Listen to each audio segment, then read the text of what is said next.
This is NBC 25 News at 11. Good evening, I'm Sarah Sell. And I'm Michelle Kay. Roop Raj has the night off. Here's what we're working on. A Genesee County town is facing some tax troubles. We'll tell you why the IRS is going after them and what it means to residents. And a gunman barricades himself in his ex-girlfriend's home, holding police at bay for over an hour. We have the details starting right now. And that's our top story tonight. Davison Township Police have just arrested the man that held them at bay for an hour and a half. Fortunately, the standoff ended peacefully. Here's how it all started. Police were called to this home on Davison Road near M21. Neighbors reported hearing shots fired. When they arrived, the man's ex-girlfriend said he had broken into her home, and she told police he may have shot himself.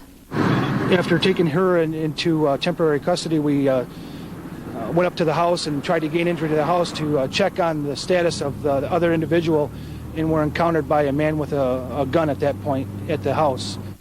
Now, after negotiating with the man, police were able to get him out. He was taken to an area hospital complaining of chest pains.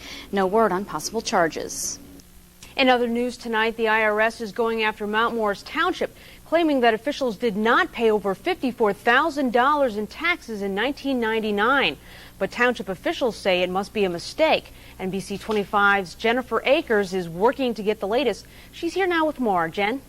Well, Michelle, the IRS wants their money, over $54,000 plus interest. The township officials say they haven't done anything wrong, and what's more, they're just recently finding out about the problem.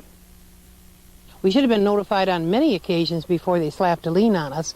Mount Morris Township trustee Diane Bea is talking about a tax lien worth more than $54,000 that the IRS has filed against the township, claiming they failed to pay Social Security and federal income withholding taxes for township employees. So now property owned by the township cannot be sold until the IRS is paid back in full with interest, or until the lien is lifted, whichever comes first. And township officials say they're hoping this whole thing is just a big mistake, because if it's not, it's taxpayers that are going to be penalized. I'm hoping that it has nothing to do with our township. I hope it's a mistake on the IRS, because I would hate to see the citizens of Mount Morris Township being taxed for penalty, 55, 57, whatever, how much ever it's going to be at the time this is settled.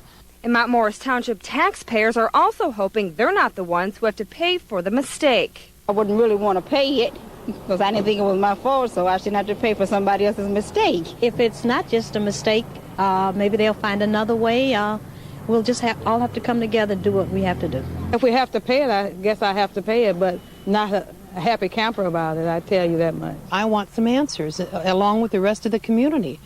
And trustee Diane Bea also says she really doesn't know how this whole thing is going to pan out, but right now it's in the hands of auditors and attorneys. Michelle, back to you. Okay, Jen, thanks. Now, the IRS filed the lien on March 23rd, and that's part of the reason township officials are so upset. They say they should have been informed right at the get-go. Well, if you're a last-minute tax filer, you're not alone. My wife gonna send them off for us today.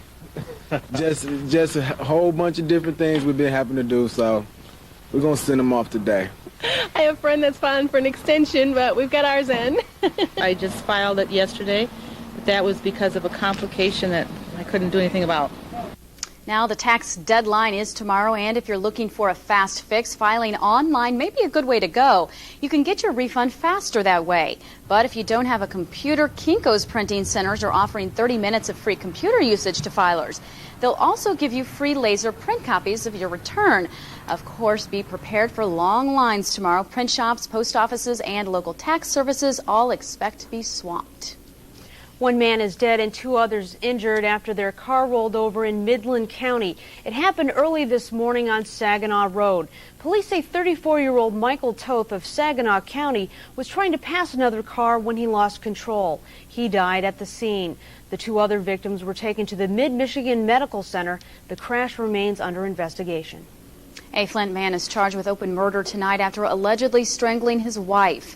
Jody Wells was arraigned today in the Genesee County Jail. His wife, 35-year-old Nanette Wells, was found dead in their Edith Avenue home earlier this week. An autopsy revealed that she died of asphyxiation.